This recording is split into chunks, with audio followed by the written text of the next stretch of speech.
The David Pakman Show at davidpakman.com.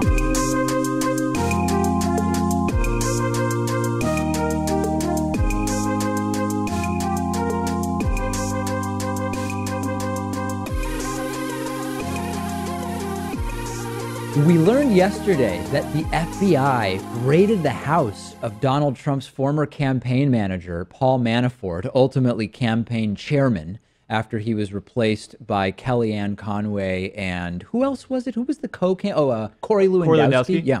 Paul Manafort's house was raided. The raid actually took place late in July. We just learned about it yesterday, though. A search warrant was presented and used to seize documents and other materials. And of course, this relates to the overall investigation into possible collusion and illegal activity related to Donald Trump's campaign and Russia. And according to the New York Times, the agents who showed up at Paul Manafort's house before dawn were looking for tax documents and foreign banking records. Paul Manafort was not given advance warning. This is a serious raid, right? This happens when you're suspected of having evidence of crimes and the FBI wants to prevent you from scrambling to destroy that evidence, whether it's drugs, financial records, whatever, right? If the FBI doesn't want you scrambling and flushing evidence down the toilet, proverbially or literally, they show up very, very late at night, early in the morning, without telling you in advance, unannounced. A no-knock warrant that happens in this way, and there's every reason to believe it was a no-knock warrant. This is bad. There were no such raids in Watergate. We've heard that Paul Manafort has been cooperating, but cooperating probably means his lawyer has been meeting with investigators, not that he has been forthcoming and is informing about what it is that went on. This is not good. Well, I don't see what the big deal is because former White House press secretary Sean Spicer said that Manafort played a very limited role in the campaign for a very limited amount of time. Yeah. Barely ever. He was like an intern. He didn't even really have a phone or office. He was just kind of in the hallway filing papers or something like that. He was only the campaign manager for 3 months, including the time of the Republican National Convention, where you remember they took off that pro-Ukrainian, anti-Russian part of the platform. That's exactly right. And the silver lining, if there is one, in learning that Paul Manafort received a pre-dawn FBI raid is that it's better than it being Don Jr., right? Because there's at least maybe the possibility of creating a little more distance between Trump and Manafort, as Pat is sort of joking about, but it's pretty transparent. And so this is news, right? This is a major, major story. But the real story for me is actually related to this raid, or I guess you could say the timing of this raid has revealed something very interesting. Just hours after FBI agents raided Paul Manafort's home on July 26th, Donald Trump tweeted something very weird. And at the time, it seemed like it was really sort of out of nowhere. At 9:48 a.m. Eastern time on July 26th, again, we now know this was just hours after the raid of Paul Manafort's home, Trump went on Twitter and said, why didn't Attorney General Sessions replace acting FBI Director Andrew McCabe, a Comey friend who was in charge of Clinton investigation, but got big dollars, $700,000, for his wife's political run from Hillary Clinton and her representatives, drain the swamp. So did this timing happen because Trump did know that the raid had taken place, even though it didn't go public until yesterday, and this was Trump expressing frustration as a result of the decision from the FBI to raid Paul Manafort's home? Now, the assertion made by Trump in the tweet happens to be false. No surprise there. NPR fact-checked it, and it is not true. Governor Terry McAuliffe's PAC donated to Andrew McCabe's wife, and McCabe was never in charge of the Clinton investigation. So it was all bogus, but needless to say, the story is the timing. At the time, it seemed weird. Why, if Trump's mad about Sessions recusing himself on Russia, why is he today, on July 26th, going to Twitter and slamming Jeff Sessions and talking about firing Andrew McCabe? Now we know that the tweets were posted just hours after the FBI raided the home of Trump's former campaign manager. We don't know whether Trump knew about it at the time, but it certainly puts a new layer into our possible understanding of what happened that day. It's just like how Trump promised an anti-Hillary Clinton speech after the Don Jr. Russian lawyer meeting was scheduled at Trump Tower, but before it actually happened, where the basis of it was dirt on Hillary Clinton. Right. You know, you'd think most people would have the sense to just keep that under the rug a little bit and not even bring it up, but I don't think he has that sense. Not Donald Trump. And I'm genuinely curious, how many of Trump's seemingly out of place or erratic tweets are actually related to something that we haven't yet found out about, like might be the case with this entire Paul Manafort raid thing. And the real meaning, right, if we interpret Trump's tweet about Sessions replacing Andrew McCabe, what it really means is, can nobody get rid of this meddling acting FBI director who keeps getting closer and closer to finding out the truth about the Trump-Russia scandal? And by the way, we were also wondering about the timing of that transgender ban that Donald Trump announced on Twitter without having planned the announcement with, quote, his generals or with the Pentagon or with Secretary of Defense Jim Mattis, who was on vacation at the time. That was also on July 26th. So we're just looking at the timing. Was that meant to distract? It would sort of explain why he went to Twitter with something that he hadn't even really spoken to the Pentagon and his generals about. And these distractions get even more concerning when you talk about war with North Korea as an idea being escalated. For someone who claims not to be guilty of colluding with Russia, he's sure acting like someone who's guilty of colluding with Russia. And of course, on Fox News, they're saying, even if he's guilty, why do we care? That wouldn't be a crime anyway. Stunning timing. The timing always makes Trump look bad, but it's all going to be fine and good. And there's no story whatsoever if you listen to, I don't know, 2 to 5% of our audience, I guess. Donald Trump recently made a major threat to North Korea during an event held presumably between rounds of golf at his golf club in New Jersey. Here is the threat that Donald Trump made, once again as a reminder, in case you missed it yesterday. North Korea best not make any more threats to the United States. They will be met with fire and fury. Right. Like the world has never seen. He has been very threatening, beyond a normal statement. And as I said, they will be met with fire, fury, and frankly, power, the likes of which this world has never seen before.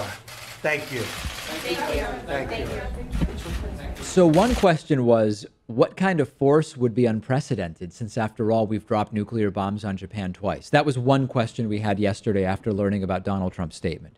Another question about the statement was, is this an official statement of the White House's position on North Korea? Is it a formal threat? Who was consulted about taking this line? Or did Trump just sort of come up with this spur of the moment? And we've now learned that this was totally improvised, on the spot, by Donald Trump. And there were questions about whether he had a piece of paper in front of him when he was talking about this. And there were questions like, maybe this was a prepared statement about North Korea that he had talked about with his generals or whoever else might be. And that was the paper on the table in front of him. That paper apparently had opioid-related talking points on it. Think about that for a second. It looks like Donald Trump was delivering North Korean talking points that the administration was on board with and might have been on the paper in front of him. And the reality is the paper had nothing to do with North Korea. This was just Donald Trump issuing one of these erratic and escalating threats completely off the cuff with no seeming connection to the reality that we're talking about tens or hundreds or even hundreds of thousands or even millions of people's lives here. I thought it was pretty obvious that it was ad-libs, though. I mean, one, that's sort of his style, but also, if you look at his sentences there, the second sentence is pretty much a repeat of the first. He uses many of the same words. He gets memos. It's 2 to 3 bullet points and a picture on one page. Maybe it's the same bullet point 2 or 3 times. And that could have explained why he repeated the same line twice. Seemingly not, though. Seemingly not. We're talking about a dangerous individual here, right? A total megalomaniac loose cannon. And it's yet more evidence that what he said was not planned or representative of the American diplomatic position on North Korea, which we kind of had a sense of because Secretary of State Rex Tillerson, immediately after Trump did this, within hours, I believe it was, he tried to calm the situation down and sort of assured Americans, listen, you can sleep at night. There's not an imminent war here. And this is where it gets even scarier because of the haphazard nature of Donald Trump's public comments. Apparently, just before this event, someone told Trump about a Washington Post article that said, hey, North Korea is making some progress miniaturizing nuclear warheads so that they could put them on top of ballistic missiles. And Trump seemingly was riled up because of that, and he issued this off-the-cuff threat to North Korea. This is a 71-year-old man who's president of the United States, who doesn't even have the self-control to avoid reacting erratically because of something someone whispers into his ear before a camera shows up in front of him. I really wonder if he knew that this threat would be heard around the world and would be this top story everywhere on the front of every newspaper. He must have. Maybe, though. I think if it was more prepared, he certainly would have his generals around him, because My Kellyanne generals. Conway and Tom Price aren't the best hype people. I wish, when during this video, as Trump starts talking about unprecedented fire and fury, the camera zooms in and you can no longer see the look on Melania Trump's face nor on Kellyanne Conway's face, who is sitting, I think, on the other side of Tom Price, Yes. as you indicated there.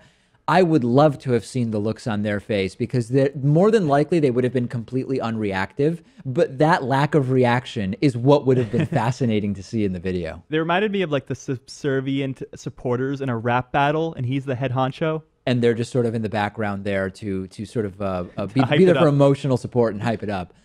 The other possibility was, we found out recently how Trump gets a twice daily propaganda file of positive things about him, like printed tweets and printed screenshots from television.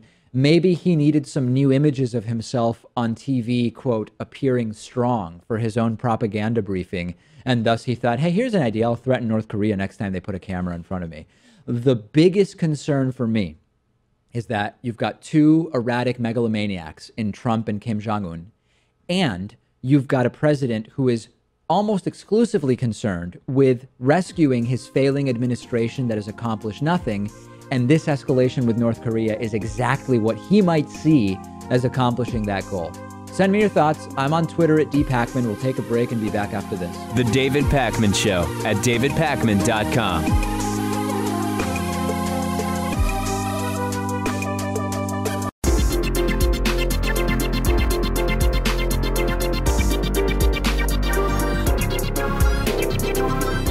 The David Pakman Show at davidpakman.com. Today's new member of the day is Charles Segrist. Charles, thank you so much for being a David Pakman Show member. This is independent viewer and listener supported media. And if you like the work we do, if you want to see it continue, if you want to see the program grow, go to davidpakman.com/membership. Sign up for a membership. We're talking about a few bucks a month. If you want a discount, you can get one using the coupon code IVoted17. And we've also got a major membership special. I've been promoting it as happening on Friday, August 12th for like 2 weeks. And just yesterday I realized there is no Friday, August 12th this year. It's a scandal. It's a major scandal. It's Friday, August 11th. So the coupon code with a major discount will be going out Friday, August 11th. And to be notified, you need merely to sign up for our newsletter at davidpakman.com. I was checking out our Reddit discussion forum this morning at davidpakman.com/Reddit. Lots of really interesting conversations, debates, and discussions happening there, not the least of which is a discussion about how likely I believe the U.S. is to enter into a nuclear conflict under Donald Trump's watch, and a lot of discussion about that happening. Really just a lot of concern about North Korea among the nearly 4,100 viewers and listeners that are now subscribed to the Reddit discussion forum, and understandably so. This is clearly a major issue right now around the world. I think the odds are very low. Maybe they're only 5%, but the severity of that actually happening is what's drawing so much attention to it and why it's so important. Well, in the next thread that I'll put up on the screen for you, there is another one of our participants on Reddit who says there is a 0% chance that North Korea will attack the United States first, sort of arguing that despite the bluster from North Korea about Guam or we might build this or send that, that they are not so erratic there that they would actually make a first strike against the United States. And thus it's really a matter of, is Donald Trump going to take preemptive action? And I think that I don't think it's a 0% chance that North Korea attacks the United States first, but I do believe that it is a very low percentage chance, unless Donald Trump's rhetoric is just so out there that it impacts Kim Jong-un in a way that we've not seen before and actually causes him to take some kind of first action against the U.S. I could see them flexing their military might in the waters around Guam. Imagining them attacking Guam preemptively, I just don't see it. I don't see it either. Also from our Reddit discussion forum, how to fix poverty. Why not just give people money? A link to an interesting NPR article that discusses, among other things, the impact of a universal basic income, something I've talked about quite a bit. I would say basic income is one of the more discussed issues on the Reddit discussion forum, don't you think? I would think so. We talk a lot about it on the bonus show, too. It's a very tough thing to market, though, especially trying to win conservatives over on the idea when you talk about giving people money. I'll say, especially people who don't deserve it, which is the main thing that the right seems to be concerned with. Also from our Reddit discussion forum, this is really funny. You should check this out. If the U.S. had state TV in North Korea, it would look like this. And basically what has been done is there's linked to YouTube videos where you have the narration from Fox News and other right-wing media superimposed onto North Korean state media, where they make announcements like, for example, that Kim Jong-Un was born on the, there was a double rainbow the day he was born, or he got 18 holes in one during a round of golf or whatever. And it is a very, very clever thing. And I encourage you to check it out. Did you see these little videos? No, I haven't. But, CNN anchor John King, tongue-in-cheek, said that Fox News was state-run media now. In a sense, it's not unsympathetic to that idea. Their journalists don't push back. And have you seen Hannity? Hannity now is fully just a Trump propagandist at this point. Also from our Reddit discussion forum, a link to my video from a couple years ago where I made Spanish tortilla in a YouTube video, and demands for not only a Pat live stream, but also more cooking videos. And maybe someday I will cook again. I was thinking about a video tutorial for how to make Keurig coffee. Well, that would be a very short video. Be funny, though. I mentioned earlier last week that I will be teaching at Boston College starting in the fall. I was recently given a tour of like the communication department sort of headquarters, and they've got massive Keurig presence. Not surprised. Massive Keurig presence, and I will not be partaking. I will put that on record right now. In a very strange turn of events, Donald Trump is now slamming Republican Senate Majority Leader Mitch McConnell on Twitter. Not that McConnell doesn't deserve a good thumping here and there. Believe me, he does. But to see Donald Trump attack not only a Republican leader, but one of the Republicans who might, depending on where the Trump-Russia investigation goes, actually could decide the fate of Donald Trump's presidency, sort of weird. Donald Trump took to Twitter and said, Senator Mitch McConnell said, I had excessive expectations, but I don't think so. After 7 years of hearing repeal and replace, why not done? So what triggered this for Trump? Mitch McConnell recently said that Donald Trump, of course, Mitch McConnell was asked in Kentucky at some kind of constituent event, why hasn't more been achieved by the Trump administration? And Mitch McConnell said something pretty reasonable, which is our new president has not been in this line of work before. I think he had excessive expectations about how quickly things happen in the democratic process. That's a pretty reasonable explanation. Like, Trump made all sorts of promises. If they were legitimate, honest promises, it's very likely he underestimated the difficulty of actually legislating in the United States House and Senate. It's absolutely a reasonable and effective attack. You just don't expect it to come from a fellow Republican. I think that's why this is a big story. I think that Donald Trump is, as I've said before, a sort of clueless buffoon with delusions of grandeur, suffering from megalomania. And that's why it's so weird to go and attack someone that you need on your side when he said something really quite uncontroversial. And the truth is, Trump is just as guilty of failing to aid in the repeal of the Affordable Care Act as Mitch McConnell. They were all promising impossible things. Sure, Trump can sort of hide under this idea that he's not a career politician and he might not be the most savvy at knowing how this works, but he's got the ideas after all. But he's just as guilty of promising impossible things. For us on the left, it's nice because we can sit back and watch this go down. We don't really have a stake in it either way. But I'd have to side with Trump here because everyone in Congress knew that Trump wasn't a policy wonk and he wasn't going to be cajoling different members of Congress and trying to get any sort of bill through. That was more the job of Congress, I think, especially having talked about it for 7 years. They've all failed. I don't think that there's a defense of Trump for me here, but they have all completely failed. And the other sort of odd thing is, I don't know if you've noticed this, Pat, all of the breaks that Donald Trump has taken from the 17-day golf vacation that we're in the middle of have been to talk about things where his position could be hugely damaging to endless numbers of people. In other words, he took a break from golf to threaten North Korea with fire and fury like we've never seen before, which presumably could lead to people dying. He came out to slam Mitch McConnell for not repealing Obamacare already, which would have caused tens of millions of people to end up without health insurance, and by most estimates, tens of thousands of people would have died from lack of health care. The big picture is that this is a silly fight for Trump to pick. If there's another one of these, if this ends up being another off-the-cuff comment, it's sort of short-sighted. If slamming McConnell is part of some broader strategy, I'd be pretty curious to hear what that strategy is. But I do hope the infighting continues because it's good for a few reasons. Number one, divided Republicans will get less disastrous legislation passed. The Obamacare repeal and replace is a good example of that. Number two, if you have more Republicans not feeling loyalty to Trump, they are more likely to work with Democrats on some more reasonable bits of legislation. And number three, if Republicans are not feeling particularly loyal to Trump because he's slamming their leaders, those Republicans are less likely to prevent, or maybe they would even help with the removal of Trump from office, depending on what the outcome is of the Trump-Russia investigation. Well, just take a look at what the Republican agenda right now is. Are they going to go after health care again? Probably not after the endless defeats. Maybe tax reform, but I think you need 60 votes for that, which would be a lot harder for them to do than just getting the 51 to repeal the Affordable Care Act. So maybe Trump will go after infrastructure next, and that's something that he can appeal to Democrats for. Yeah, although again, he wants to do infrastructure, but in a way that's basically crony capitalist handouts to his buddies. So yeah, conceptually, Democrats might be more on board. He could isolate himself from the Republicans. That's true. That also could happen. So hey, continue the infighting, Donnie boy. I love it. If there's anything positive that we can say about Donald Trump's reign of terror so far, it's that the religious right hasn't been as vocally and publicly involved as they have been with some other Republican administrations, but we might not be able to say that much longer. Lunatic Christian megachurch pastor Robert Jeffress is one of Trump's evangelical advisors, and he has put out a statement. Brace yourselves, get the kids out of the room. He has put out a statement saying that Donald Trump has God's authority to take out Kim Jong-Un, the North Korean leader.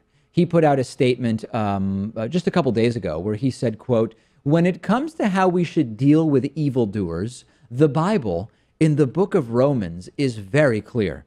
God has endowed rulers full power to use whatever means necessary, including war, to stop evil. In the case of North Korea, God has given Trump authority to take out Kim Jong-un." Why do I feel like if the Donald Trump Russia blackmail file P tapes exist, Robert Jeffress was the cameraman in the room?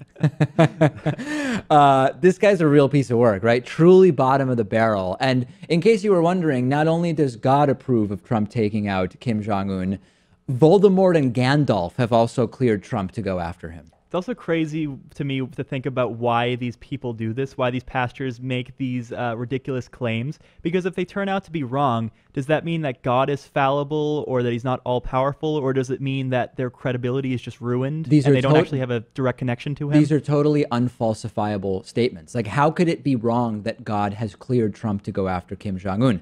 If Trump doesn't go after him, then, hey, God still cleared him. He just ended up not, like, these statements cannot be proven wrong. That's why they're so ridiculous. I guess it could just turn out to be a bad idea, which this obviously would be on its face to begin with. Robert Jeffress has said in the past that former President Barack Obama paved the way for the Antichrist. Maybe that's true if he meant Donald Trump, but I don't know who exactly he was thinking of.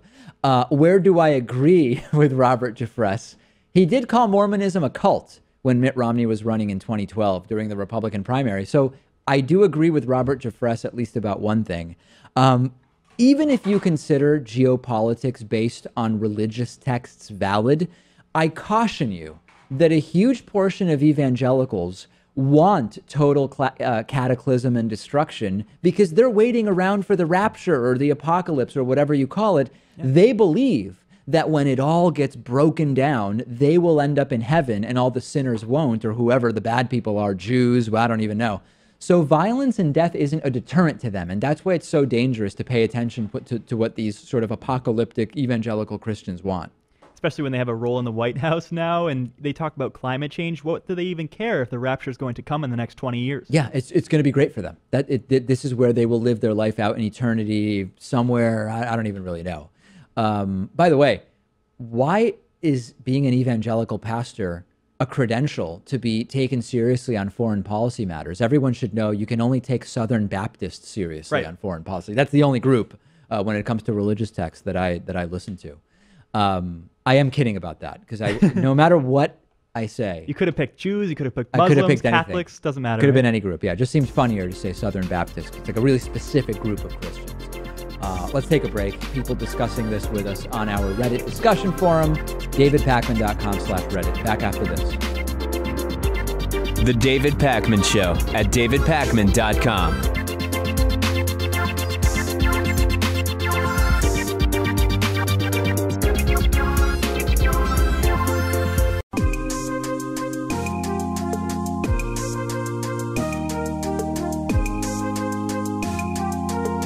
Welcome back to the David Pakman Show.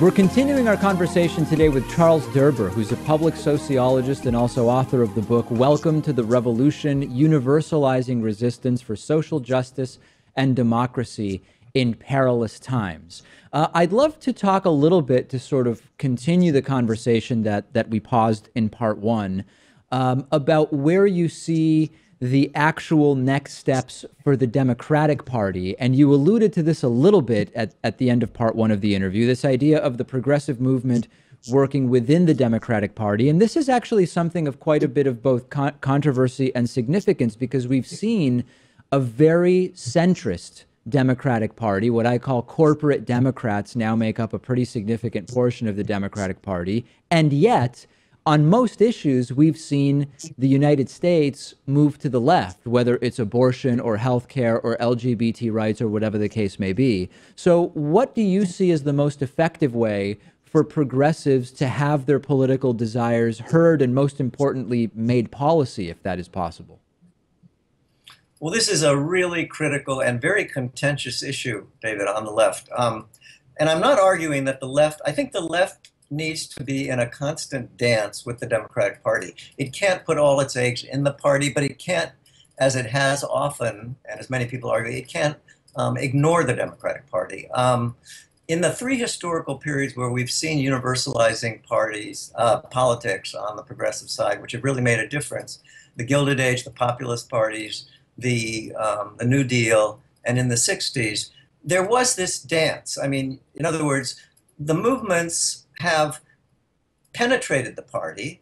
And you see now with, this came out very clearly in 2016 race when in the conflict between Hillary Clinton and Bernie Sanders. Sanders was kind of a voice of the movement. He saw himself that way. He called himself a, quote, democratic socialist, which was a major contribution because, after that, he first said that in a debate. The most Googled word in America that day was socialism. Mm-hmm.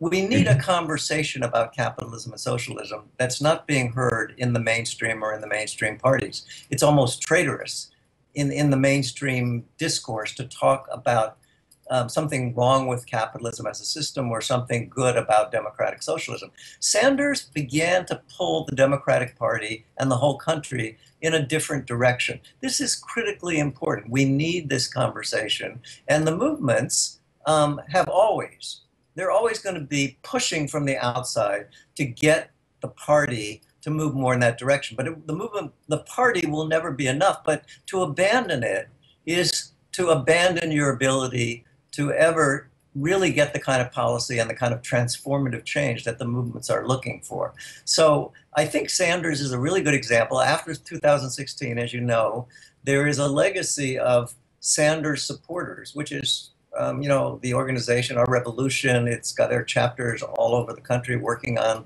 the healthcare issue, working on economic justice and minimum wage issues and so forth.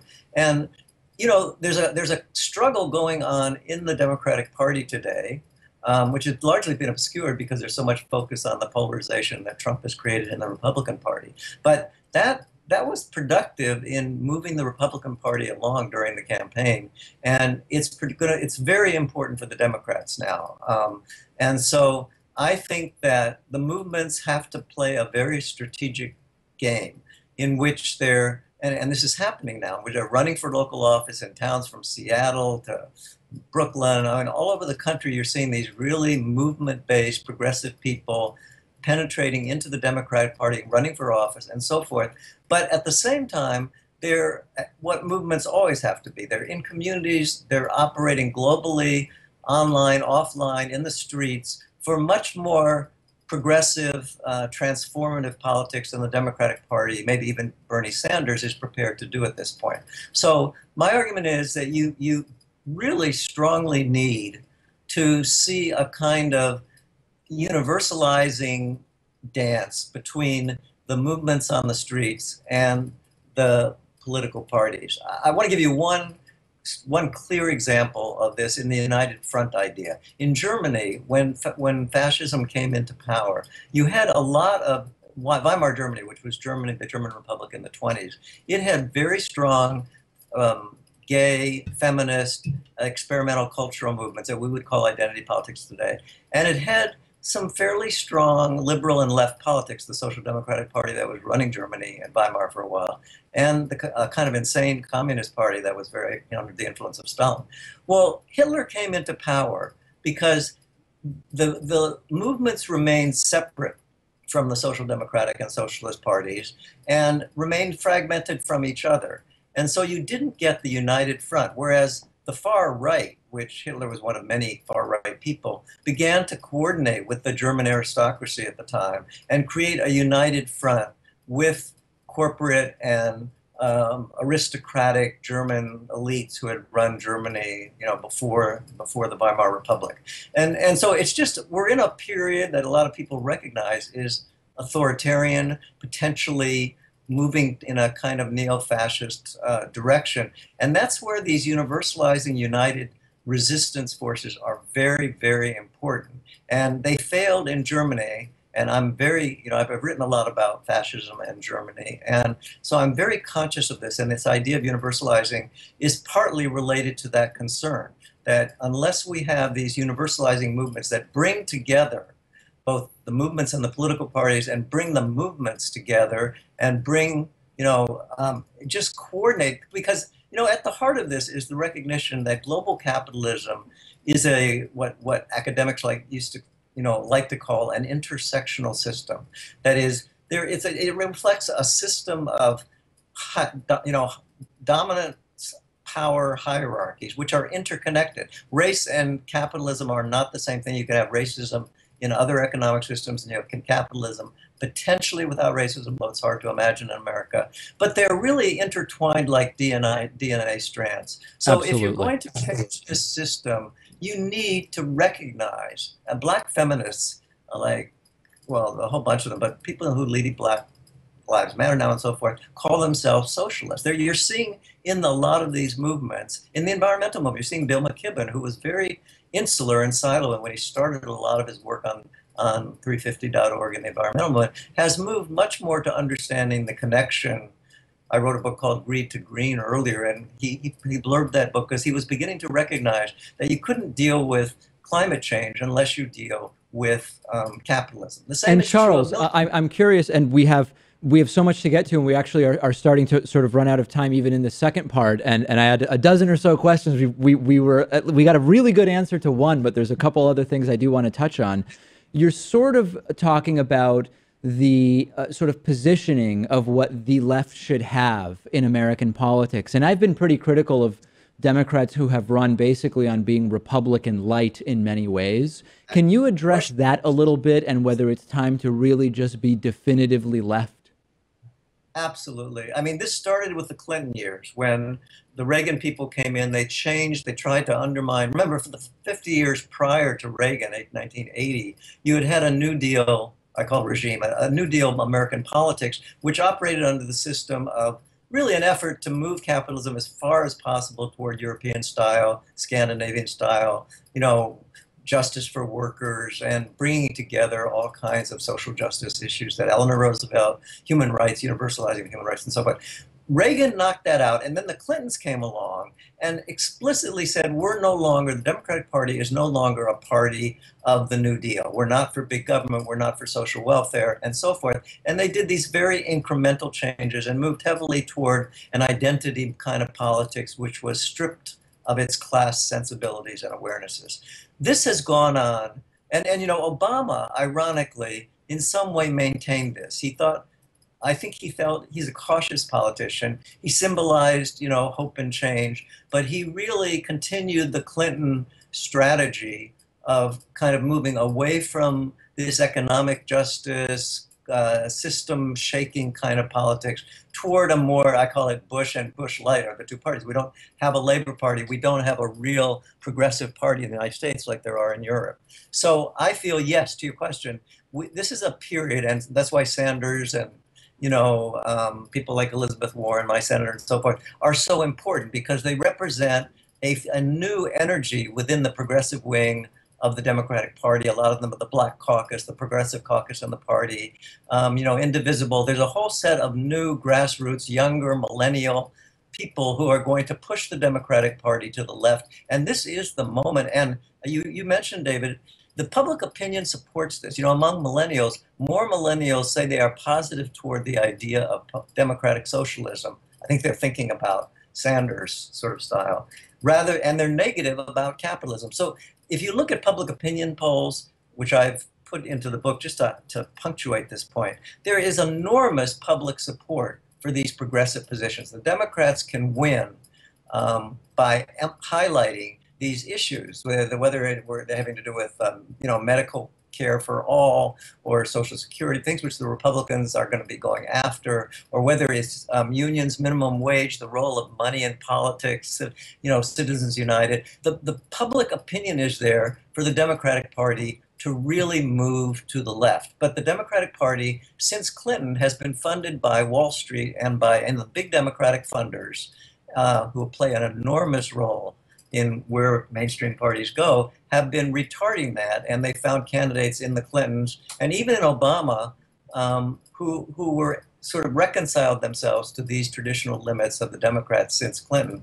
And this is the moment for change, for transformative change. And we're in a period of emergency. Climate change, whether nuclear possibilities in Iran or Korea or whatever, we don't have time to play around and to be incremental about this. I mean, all kinds of change are good, but we need a mainstream party that is going to shake this system up. And I think that's why Sanders, who plays, is the most popular politician in America today, according to Gallup polls. He's got a 60% approval rate in red states as well as blue states. So the Democrats can have a 50-state strategy and win all over the country as long as they bring this kind of universalizing message, including to the Trumpian working class, who is going to be very disenchanted purely on economic grounds with Trump's policies. I mean, they might like his identity politics that we talked about at the beginning, but he's really going to bring jobs that are jobs that we brought to Guatemala or whatever. He may bring back a few jobs, but there's going to be no unions, there's going to be no regulation, no minimum wage, and they're going to be terrible jobs that most of his followers are not going to be wanting doing. A lot of what we've been talking about from the book Welcome to the Revolution, Universalizing Resistance for Social Justice and Democracy in Perilous Times. We've been speaking with the book's author, Charles Derber. Thanks so much for talking to us about the book. Thank you so much, David. I really appreciate it. The David Pakman Show at davidpakman.com.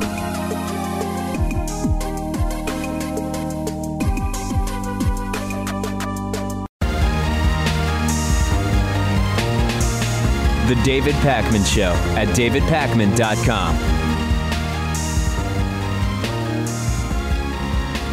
We've talked about how Donald Trump has very quickly damaged the reputation of the U.S. around the world in just his first 6 months in office, but this is also a factor with world diplomats who increasingly see our president as really sort of a laughingstock. A bunch of top-ranking European officials spoke to BuzzFeed on the condition of anonymity, and they said that their chief concerns with Trump are his unpredictable Twitter usage, as well as his generally erratic behavior, and they also described the president as, quote, something of a laughingstock at these international gatherings. And that's so funny because when we see Trump show up at the G20 and other events and he acts like a little kid in a really weird way, the diplomats and the other world leaders are noticing, which shouldn't really surprise us. And as one official described it to BuzzFeed, diplomats consider Trump's vocabulary to be limited to so few words and phrases that they play a sort of word bingo when Trump talks.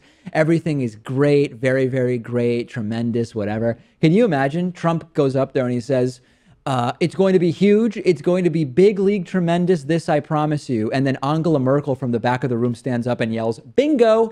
You have the bingo. You have the handshake game. Yeah. You have posturing for who's going to be in front and center of the picture. Right. There's a lot of games at the G20. The Montenegrese or Montenegrin, I'm not exactly sure what to say, prime minister, I believe it was, shoved aside by Trump, who popped up there and showed that he is the guy who gets to be at the front of the pictures at the G20.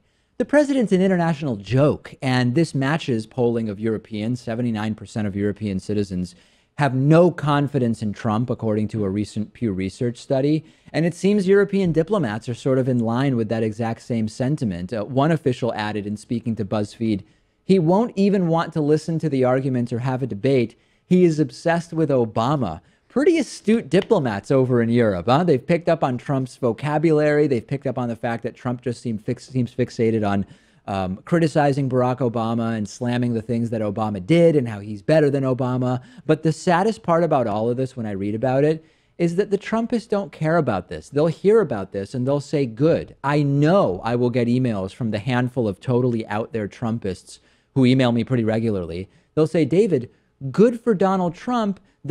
Excuse me, the fact that other diplomats see him this way, it's because he's doing such great things for Americans, and that's who he said he was going to help. Of course, European diplomats aren't going to like him because he's so great for us. I think this is a big deal, though, because if you remember back during the George W. Bush administration, perhaps his biggest failure was worsening the American image in Europe and around the world. And that thing called the Iraq War and the huge recession. In part because of the Iraq War, right? Yeah. And Obama's biggest success might have been improving on that image, and Trump has torn that down in 6-7 months. In record time. Sometimes I do wonder whether Trump's bluster is mostly when he's like at a friendly rally or maybe on Twitter. For example, he slammed Obama on Twitter endlessly in a really vile and disrespectful manner. Then he met with him after winning the election, and it's all, yes, Mr. President, terrific meeting. President Obama's a good man. He's got very, very good ideas. Goes to a rally, ban Muslims until we figure out what the hell is going on, blah, blah, blah. Then he goes to Saudi Arabia. He's holding hands with the royal family. Yes, sir, Mr. Prince. Never heard of radical terror, Mr. Prince. Yep, no, sir. Yes, sir, absolutely. There is some degree to which Trump is like when he has a medium of interference, he is way more aggressive than when he actually has to show up and talk to people, most of whom are his intellectual superiors. Right, and I think, the lack of support in Europe has to do with the fact that they're a lot more left-wing than we are here in America. Yeah. And it reminds me of that Economist poll that looked at how different countries would vote in the U.S. election for this past round in 2016. That's right. And every country listed there would have gone for Hillary Clinton. None of this is surprising, right? Like, there's no outliers here that say, whoa, you should really consider whether Europe really thinks Trump is a joke. Like, every indication at every point has suggested that. And one more example, by the way, of when Trump does, like, the big man stuff on Twitter and at rallies, but then he completely seems to get cucked. Even the entire Mexico will pay for the wall stuff. If you look at that leaked transcript when Trump spoke to the Mexican president, Trump was worried that if the Mexican president keeps talking about how they're not going to pay for the wall, that it's going to be really bad for the PR aspect for Trump. He seemed completely unconcerned with the actual immigration implications. Just, please, Mr. President, please don't talk publicly about how you're not going to pay for the wall. It's really, really not good for me. It's totally pathetic. The guy he claims to be this great negotiator, but he gets out-negotiated every time. He claims to be such an alpha male, too. That was such a beta move, I think. It was he got cucked. Totally beta. A Walmart store is being slammed after a picture went viral of a back-to-school gun display. They had a big Own the School Year Like a Hero display above a variety of firearms as part of their August back-to-school messaging. Walmart has since apologized. They said they're trying to figure out where did this happen, who put this up. They responded by saying that it was truly awful and horrible. And spokesman Charles Krausen said to CNN Money that the company is not happy with this, and they're working diligently to find out where the photo was taken and make sure that the sign is removed. Walmart had another controversy recently when a Panama City, Florida Walmart put up stacked boxes of Coca-Cola, I guess you would call them cases, to resemble the World Trade Center in some kind of effort, I guess, to commemorate 9/11 back in September. Walmart corporate said, we did not mean any disrespect, and they quickly took it down. And then, of course, back in 2014, Walmart had to apologize for selling, quote, fat girl costumes on its website. Who thought that was a good idea?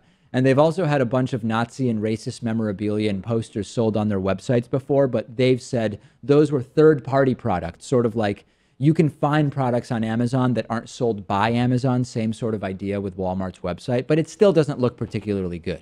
I don't know if this is the biggest of deals, though, because, yes, we can go after Walmart for selling guns or maybe being too large of a corporation, but we all know that mistakes are going to happen in retail every now and then, and sometimes there's a bit of irony involved, or I guess it's insensitivity in this case, but as long as they apologize for the negligence, is it really that big of a deal? Well, I don't go to Walmart. I haven't been there in more than a decade, but having worked in retail before, I've told stories about my exploits at the now defunct Circuit City. To me, this is pretty clearly the doing of a particular employee. Usually the way you think it was deliberate? What's that? You think this was deliberately done? Well, it was deliberately done by some employee. Now, whether they did it to create controversy or because they thought that the guns were part of the back-to-school specials, I don't know. But at most of these retailers, corporate sends to the stores these packages with signs, and there's diagrams that are usually very difficult to read and explain sort of like where do you put each thing.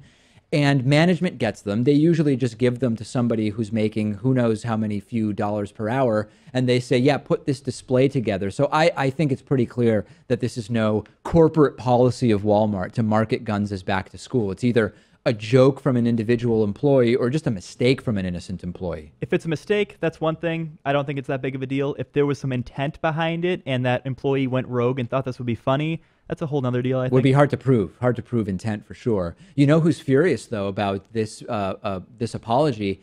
Education Secretary Betsy DeVos. How are schools going to protect themselves from grizzly bears if Walmart doesn't offer back-to-school gun discounts? Or even just potential grizzlies. Right, which is really the only actual concern. If Walmart really wants to apologize, there's a lot that Walmart should be apologizing for, right? Walmart should apologize for claiming to be this great self-sufficient business and the beacon of capitalism and bootstrapping and whatever, when they actually depend on government welfare programs to subsidize the low salaries they pay their employees, everything from food stamps to Medicaid, while right-wingers point to Walmart as this free market big business success. And it's not just Walmart that criticism is valid for. We've talked about it with McDonald's, all these companies that talk about their amazing business acumen and how they don't depend on everyone. They've built this great business. They've built those businesses on the commons with employee benefits heavily subsidized by government welfare. And we've seen Walmart have these end-of-the-year donation rallies or benefits for their own employees. Right. I mean, how bizarre is that? Maybe they're offered free guns as well. I doubt it. I doubt that, but that would be interesting. Do you shop at Walmart ever? I've completely sworn off Walmart years ago, and I know that for a while there were sort of rumblings that Target is just as bad as Walmart for that type of store. I've done enough research where I'm generally confident saying Target is not as bad as Walmart if you're going to be going to one of those stores. And I get it. Sometimes it's, 9:30 at night and you need X immediately. And it's either Walmart or Target. And while you might want to go to some local business, you're not able to. I do believe Target is better than Walmart. Especially if you live in a rural area in the middle of the country, and Walmart is the reason for a lot of those local businesses shutting down to begin with. You know what I've been hearing about? I know that to some people that I sound so out of touch when I say this, but it's very different in cities than it is in some parts of the country. I've heard that in some parts of the country, the one grocery store is Walmart. Walmart has grocery items. I don't know if in all stores or just some stores at this point. I think it's just some. I know they have pantry items in most stores, but as far as like Target actual does the grocery, same thing. and people are going to Walmart for groceries, and Target also has. I was recently at the Target in Hadley, Massachusetts, and you can get fruit there. You can get I don't know what else. I don't know. So anyway, sad. I don't know why I find it depressing. Like you could say, hey, Walmart's one of the biggest purveyors of organic foods in the country. By volume, that's probably true. But I still find it depressing, and I don't know exactly why. Someone's got to do it. Someone's got to do it, I guess, and that's who is pushing out a lot of small businesses in more rural parts of the country. We have a voicemail number, 219-2-DAVID-P. Troy York is not happy with me because of my comments about Donald Trump being a draft dodger. Here is what Troy York had to say. Hi, this is Troy York. Listening to your comments about Donald Trump, his bone spurs, and not serving in the military. Let me ask you, David Pakman, and your girlfriend Louis, did you serve in the Argentina military? Would you defend Argentina if Venezuela invaded? Or how about Israel? Did you serve in the Israeli army, which many young folks are required for 2 years service to deal with the Palestinian dogs that they must reside with until they further conquer territory in the Middle East? I don't think you served in the military, Mr. David Pakman. So why are you on Donald Trump's asshole for not serving in the military? And quite frankly, why should he serve in the military? Oh, okay. And end up like a man like John McCain? Right.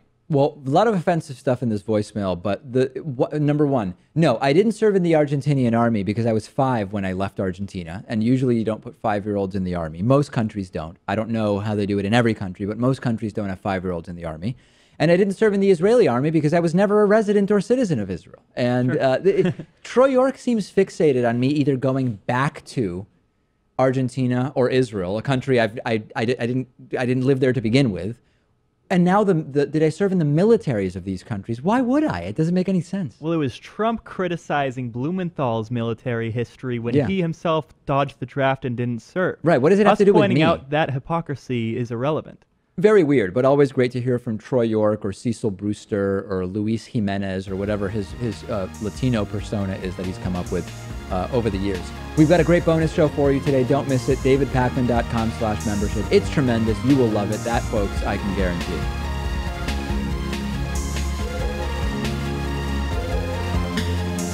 The David Pakman Show at davidpakman.com.